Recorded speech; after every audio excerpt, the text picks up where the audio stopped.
Okay, so today we're going to talk about another very common part, the doer in us. You probably call this part the driven one, productive, independent.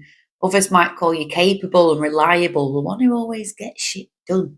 But underneath all that doing, there's often a protector part running the show. The doer believes if I just keep moving, you stay safe. So you stay busy, you stay achieving and fixing things and over helping everywhere. Because slowing down, that's when the discomfort really creeps in. So there are signs that the doer might be running your life. You'll feel guilty for resting. Your work feels tied to productivity. You struggle to switch off. You overcommit and then burn out.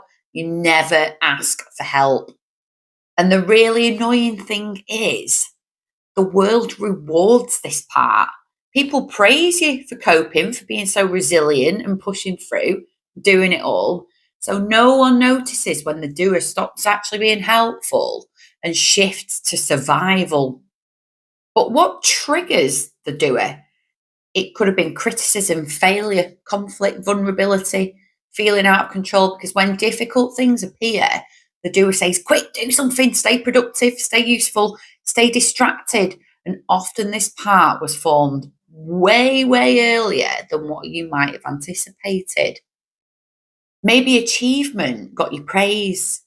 Maybe it was competence made chaos feel safer. Maybe being useful became your identity. But underneath it all, it's usually fear. If I stop, everything will fall apart. If I'm not useful, I'm not going to be valued.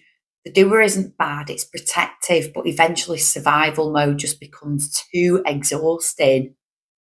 Now, the goal with the doer, it's not to stop achieving, it's to build a life where your nervous system no longer believes that your worth is dependent on constant output, constant doing. There's usually a real anxiousness that comes with the doer because this particular part can't sit still. Because when it sits still, that's when the thoughts start coming in. That's when the feelings that it doesn't want to feel start rising to the surface. So it carries on and it carries on and it carries on. And don't get me wrong, the doer's great. Well, when we've got a deadline coming up or we need to get something done, the doer is there and it really helps to get things done.